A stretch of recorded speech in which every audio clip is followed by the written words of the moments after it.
State Representative Becky Corbin, and I'd like to welcome you to my day in the district. We're here today with Thomas Matthews from Milky Way Farm in Euclid Township, Chester County. And I'm interested in hearing everything Thomas has to tell me about the dairy business and what goes on here. So how long have you been in business here, Thomas? Well, it's great to have you, Representative Corbin. We've been in business here since 1902, and our family farm is 4 generations now. We have our historic farmhouse and our barn, the bank barn over here that was built in the 1820s. And here we milk about 30 dairy cows, and we turn our milk into ice cream. And we also focus on being an asset to the community, where we bring about 20,000 community members to the farm each year and kind of share what it's like to be a farmer and producing food for our country. So. Excellent. It's a beautiful scene around here in spite of the She's weather. a brown Swiss Jersey. But I'm interested in She's in charge. seeing the She's in inside charge. of the barn and what we have in there. That'd be great. I'll take you in and show you our cow whistle and how we milk her. Our cow whistle? Yes. She's a brown Swiss Jersey, and She's in charge. she's in charge. So now we just walked through a part of the barn that was beautiful, historic, and obviously has some structural significance to it. I noticed the hand-hewn beams. Can you tell us something about the structure of this barn? Yeah, absolutely. So this is what's called a bank barn, and it's really prevalent in this part of the United States. The Quakers settled this area, and they hand cut the timber and using chestnut beams. And those chestnut beams are supporting the upstairs of the barn, where we would typically store the feed for the cows over the winter time. So our summers are spent harvesting the forage, filling the upstairs of the barn, and then what's nice is we can just drop it down through a hole in the barn to deliver the food to our cows. And where we are right now is the lower part of the barn, and I can show you some of the amazing beams that we have that you can see here, and the hand-cut broad axes that would have been used. But we're here standing next to Whistle. Whistle is one of our mature dairy cows on the farm, and we call her the matriarch. She has a great personality, and she's what's called a crossbreed, meaning that she is part brown Swiss and part Jersey, which are 2 breeds, and it'd be sort of like a Labrador and a German Shepherd or something like that. Okay. And she's known for being teddy bearish-like with her ears, being very curious like a Jersey, and she makes excellent milk for using in our ice cream. So you still, okay, so she's still in production, as they say? She is, that's right, and she's a mammal. She's answering me. Which means that she needs to have a calf in order to produce her milk. And so our cows, somewhere about once every year, they'll have a baby calf, and then they'll begin lactating, and that's when they'll use our awesome milking equipment, which we'll show you in a second. At this point, I have to tell a little personal story about a calf. I have known Thomas Matthews for many years. He and my son were friends through junior high school and high school. Right. And my son had the opportunity to visit the farm on many occasions because John and Thomas were friends. But one of the events that my son spoke so much about that really made an impact on him was he was here one night, spending the night, and your father, Samuel, was up and let it be known that a calf was being born. And my son came home the next morning. I picked him up here and I said, "So how was your overnight?" And he said, "Mom, it was the greatest thing I've ever seen. I saw a calf being born." And to this day, he still talks about it. That's a wonderful story, and that's just so true. We love to share our cows and our family with the community. And John's a special guy. It was really it's awesome being a friend with him. So. He also talked about your mother's breakfast too. That's right. Yeah, one thing known for farmers is we certainly eat a lot because we're always working, we're always doing something and staying fit. So some of the cool things on Whistle are she has a collar on her, and that collar helps her be identified. So number 69, so in the herd, if the veterinarian came or someone else came in the herd that didn't know the brown cow, Whistle, we would be able to see her, and she also would have an ear tag and to help identify her. So, and she weighs about 1,300 pounds, and it took her approximately 2 years to get this big. And at 2 years of age is when they would start to have their calves. And most of the calves are either born in the barn here. We typically like to have them birthed in the barn. That way we're checking in on them and make sure that they deliver safely. Otherwise, occasionally they'll surprise us out in the pasture, and that's always a treat to go find the mom licking her calves. Looking at calves. But shall we check out the milking machine? Let's see what's up with the milking machine. Very good. So it's automatic, right? That's right. It makes life a lot easier. Okay. So you brought me into what you call the milking room, but I'm looking around and I don't see the three-pronged stool. It's different than what I remember being a kid on a farm. That's exactly right. It's changed a lot, and probably it's changed most for my father's generation. I mean, he can remember walking to the one-room schoolhouse over here in historic Lionville, and having to milk a cow before he went to school by hand. The transition to electricity after World War II, milking with the milking machine and what's called a dumping station, and then moving into a tie stall parlor with a different type of milking system, and finally to the early 2000s when actually Dad was in his mid-60s. His knees are hurting, his back's hurting from every day. Whether it's Christmas morning or Thanksgiving morning, we'd have to get up and milk the cows and bend down and attach the milker. So certainly his physical strength was hurting, and we realized that if we wanted to be a dairy farm still in this area, that we needed to invest in maybe a coming technology. And we had sort of heard about these in the early 90s, robotics being used in Europe. And the first one actually came to the United States in 1999, and then Pennsylvania, being one of the more progressive ag states in the United States, allowed the second one to go in about 2000. And we went to go visit in January of 2002, and later that spring we made a decision to get one. And so I was just going to talk you through kind of what happens here and what a day is like for a farmer. So traditionally, you still get up early in the morning. We still get up just as early in the morning, but what it's allowed us to do is it's allowed my father to keep farming while I was at university at Cornell. It's allowed him at 75 to still be very integral in this farm, and my sister and my other sister's family as well. And what it's done is it's basically reduced our labor for being manually involved with milking, and probably overall improved the cow's experience. A lot of what we used to do was very much with our hands and using our eyes to observe and understand cows and how their milk was being produced, whereas now we're relying solely on technology and sensors. And that was certainly a big step forward for Pennsylvania State, and we had to go through actually a 4-year FDA approval process and collaborating with inspectors to make sure that this was going to still provide the safe, high-quality milk that Pennsylvania consumers want to have. And but since then, now there's over 600 in the United States, and it's really a fast-growing technology. As farmers realize, it's harder and harder to find people in their area that are able and interested to do this kind of manual work. We used to take approximately 6 hours a day milking cows, and today we probably spend anywhere from about 20 minutes to an hour. So it's pretty amazing. It's really freed up us to focus on diversifying our business, which is bringing the community here through tours, school groups, and working on other products that we can help directly connect with our consumers, such as our pumpkin business in the fall and the ice cream. And the pumpkin business in the fall is huge. Anybody who's from this area and knows driving up and down Euclid Avenue here sees the pumpkins every fall, and the school buses and the kids out in the fields. It's a great thing that you do for the community. Thank you very much. It's so encouraging when we hear people say they've had a great experience here. We actually, I think this is our 28th year, and last year we had some families post on our Facebook page, which you should check out, that they have been here for all 27 years and had a picture in the same spot every year with their family, which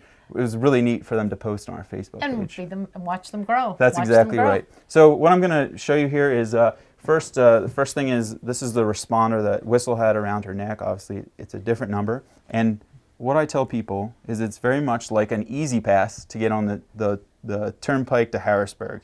And what happens is when she walks into the robot uses this to identify her and go, oh, hey, you're Whistle, you're Really? here. Yes, it's amazing.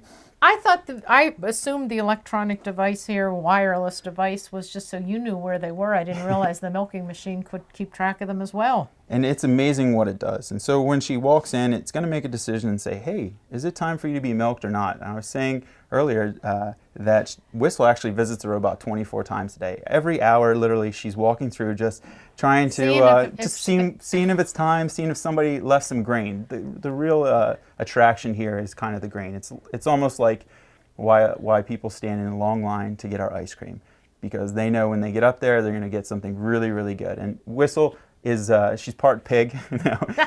She loves the grain, and she's also very habitual. So she likes kind of coming here because it's a good feeling for her to release her milk. So this is open to the cows to just come and go as they please all the time? That's right. For us, when we first put in the technology, we were kind of astounded that cows would make this decision to kind of have what's called free cow traffic, to come visit Okay. the cow, to visit the robot 24 hours a day. It does automatically wash itself and do many other things. But so the cow's going to come in. She's going to get washed. Her teats are going to be cleaned, and there's sanitizing solution that actually gets onto these brushes and helps clean her teats so that the milk we harvest stays of the highest quality. And then after that, a teat cup will go up, and a laser will be used to connect the teat cups onto her teat, where we used to use our hands. That's right. And then the milk's going to be harvested. It's going to be analyzed by approximately 5 different sensors, making sure that it's the highest quality temperature, No bacteria? conductivity, Yeah. spectroscopy, Okay. and Now we're talking my milk flow. language. Yeah, that's right. And then it measures the final amount of milk, and it actually pumps that milk through a filter to help keep it clean, and then takes it all the way out to the very first room we visited, which was our milk house. Is there any kind of training period that the cows had to go through? That's a great question. Yeah, the cows take about 2 weeks. Okay. Probably the younger ones pick it up faster, and the older ones are a little bit slower to pick it up. But in about a month, most everyone has it. We always joke around that the farmer takes the longest. And yes. Well, the youth has it on us. What can I say? No. Right behind you is actually the computer, which is used to back up. So right behind you is this computer, and it's used to back up the system. And we utilize Internet Explorer, which displays what's called a dashboard, so we can see some of the key performance indicators on the herd at any moment in the day. And that can be actually logged in and remotely accessed from anywhere in the world. So whether some of my other jobs, in addition to being a farmer, is I travel around the U.S. Helping actually start up some of these robots. And so I can log in or call my parents and sort of walk them through and troubleshoot different things that they may be seeing. So are you a certified trainer or a certified, you must be. Yes. I mean, if it took 4 years to get FDA approval to... Well, one of the neat things is after I graduated college and did a couple different things, the regional director thought that I would make a pretty good service technician. You have the right stuff. Right stuff and ambition, and I actually started working for them. So I worked for the company for over 5 years and gained a lot of knowledge. Now I remember. Yep. Now I remember. Yep. So, but you're right, most farmers, after a period of time, we're very handy Renaissance people. We can do anything from electricity to building and construction and concrete. And milking equipment is just a natural extension for most dairy farmers to kind of put their hand to and try to understand and resolve. So, Fascinating. one other thing I wanted to share about robots is I really think it's a great opportunity for young people to get interested in farming again. One of the challenges, like I talked about, is having a labor force that want to work long hours and be involved with cows. And that's really a challenge for most young farmers is this a way to support my family? And obviously, family's so much more important than maybe it used to be. Well, family's so important that I think our wives, the farmer's wife, probably actually sacrificed more. So we didn't take very many vacations. We really didn't leave the farm too much.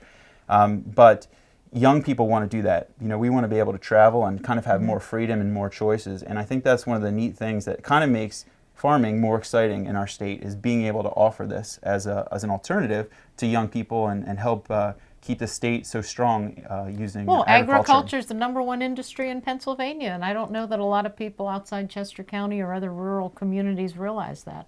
I'm really proud to be part of that and to be part of that community, keeping Pennsylvania and Chester County so strong. So I'll walk around here and we'll put the robot in operation. See what happens. That's right. So Representative, I Yes. just pressed the play button on the robot, and in walks number 8, Justine.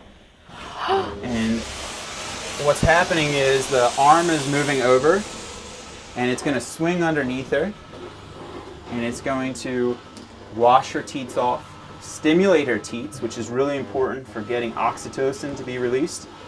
And then it's going to, we'll see it wash her twice actually. And then it's going to use a laser to help connect.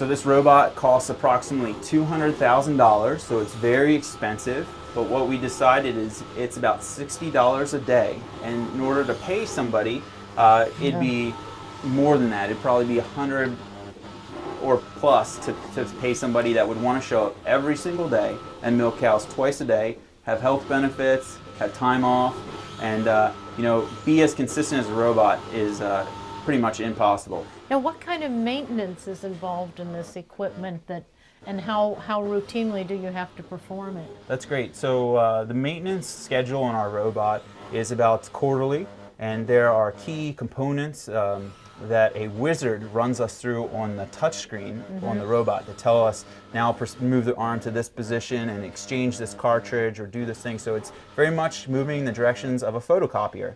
That's exactly what I was thinking. It even has a milkometer, which is like an odometer in a car. So here you can see the arm is actually very quickly connected. It uses a laser and scans her teats or maps her udder out and uses past history to sort of help identify where those teats are. The robot runs on basically 24-volt system. There it goes. Pneumatics, so it has air pressure helping move the arm and cylinders. And I want you to watch through the white hoses here, the transparent hoses. You're going to see the milk flowing, and it's going to rise up and drop into the milk jar. And what's really special about this equipment is it's able to determine if the milk is fit for human consumption. So part of our milk ordinance is that we make sure that all the consumable milk, abnormal milk is not going in for sale. And what they did is they utilized spectroscopy to sort of make that decision. And what that does is it's using light to reflect, looking at how the milk reflects and absorbs different wavelengths of light to determine whether it's fit.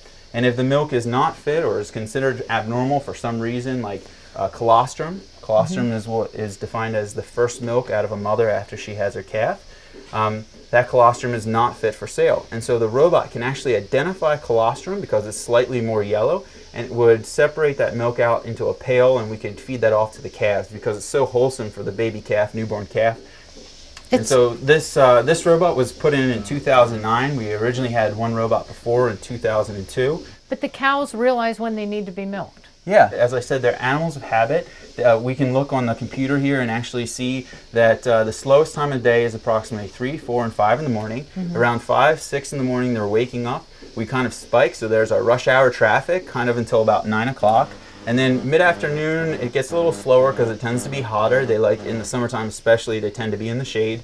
And our busiest time, surprising enough, is probably between 9 p.m. and midnight. So like I said, the main attraction for the cows to come visit a robot is they're coming to get a little morsel of grain. Okay, it's giving them grain prorated on how much milk they're making. So the more milk or the higher nutrient needs they have, the more the robot's going to give them, which is really important, which talks about environment. We don't want to overfeed our cows, because we want to try and make sure they utilize all the nutrients we give them rather than overfeeding and those nutrients and dissipating.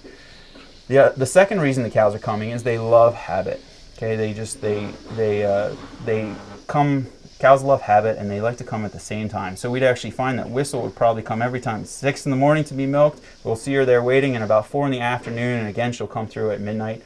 And I think the third reason that cows like to get milked is if you've ever climbed a mountain and you've taken your backpack off, it feels good to drop that backpack on the mountain. Just go, oh, that feels good. Well, cows, they have almost 5% of their body weight in their udder, and they're actually releasing all that milk, and just releasing that pressure is another great feeling for them.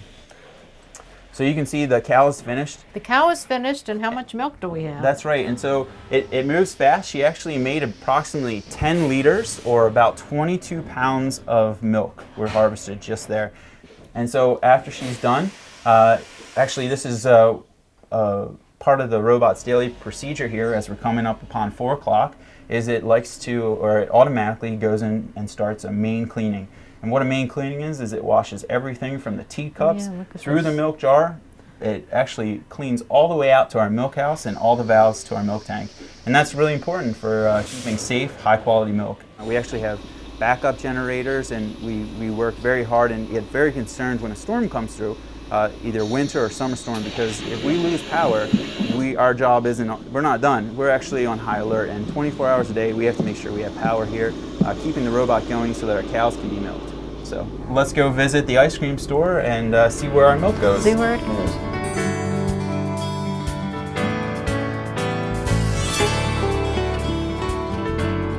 Well, Thomas, this looks like a whole new aspect of Milky Way Farm. What can you tell me about this location? That's right. This is our ice cream store called Chester Springs Creamery at Milky Way Farm, and it's established in 2001, opened in 2001, and it's run by my awesome sister here, Carolyn, and she's going to share a little bit about how we take our cow's milk and turn it into a moolicious, delicious ice cream flavor. It's a tongue twister, isn't it? That's right. Hi, welcome. Carolyn. Welcome to the Creamery. Thank you so much Thanks for having coming us today. We are really passionate about providing opportunities for customers to come and enjoy milk products here on the farm with farm fresh milk that we then sell pasteurized, as well as coming in here into the Creamery. So if you want to take a walk with me, we can see some of the things that we have here. Well, I must confess, it's not the first time I've been here. Good, that's nice to hear. Well, one of the things that's our trademark is our flavors are named for our cows on the farm. We have a full host of, we're almost up to 40 flavors now. We take food allergies very seriously for our customers, and so we have certain protocols that we take into place with that. We always have a sugar-free and a sorbet available for those who have special food needs. Again, trying to make the most of the experience. But people here enjoy coming to taste a very fresh product and then like to walk around outside on the grounds and really experience the farm and all that it has to offer. One of the things I think about ice cream is the butterfat content. Well, that's good. It is a premium product, and that needs to be 14% butterfat. Is that how it's classified? Yes, okay. Anything over 10% is ice cream, and premium ice cream is 14% 14 or higher. Okay. So we want to make sure that's a good product for our customers that are here. So as you come around here, you'll see on our board we make lots of different banana splits, milkshakes. We certainly have opportunities for people to take quarts and pints home with them, sundaes, ice cream cakes, etc. We have the new technology that's come into play in the Creamery this year, so we're very excited about some of the new things that we're bringing into play. Remind me to get some before I leave. Absolutely. My husband said, make sure you bring home some vanilla. Milky Way vanilla, named after the farm, just perfect. So Becky, here we are inside our production room where we actually are manufacturing our ice cream. Mm-hmm. We have our milk made into mix, that 14% that we talked about. And over here you can see one of our staff employees, Jess, who's working on making Tara's tiramisu ice cream. So she's mixing in with some of our cookies and our Hershey's cocoa in just a little bit. She'll be putting together quarts of that. It's a very favorite flavor among the different ethnic groups that come here to the Creamery. Ice cream is a wonderful cross-generational and cross-ethnicity product. And so we have a lot of different cultures that come and enjoy the products that are here on the farm.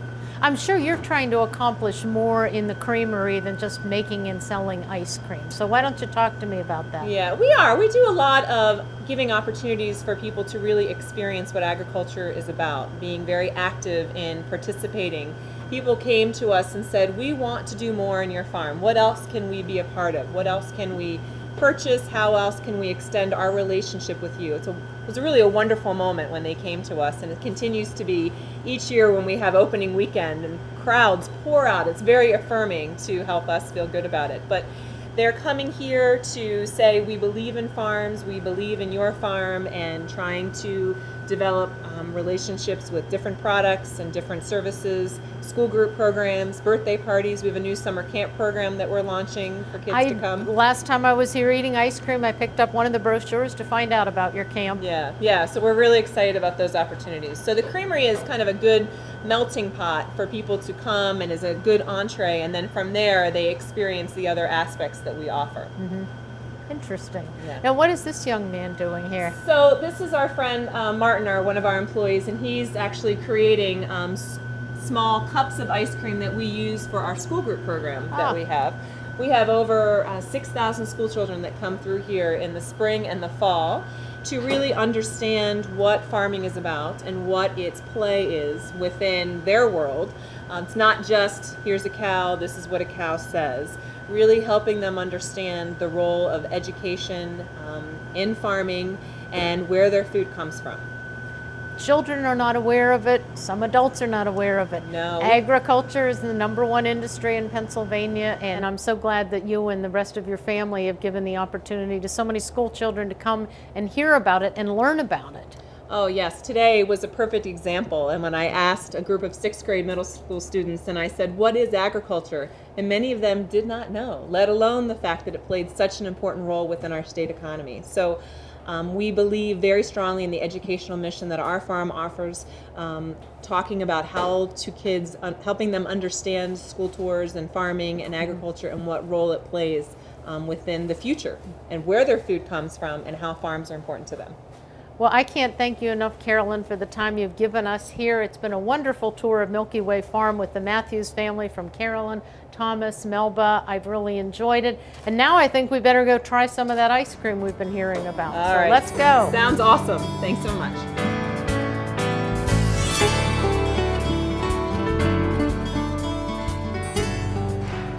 Great ice cream, and that's why we're here. Thank you both so much for taking the time today, Thomas, Carolyn, and introducing not only myself, but all the constituents watching this video about Milky Way Farm, ice cream, and the importance of agriculture in our community.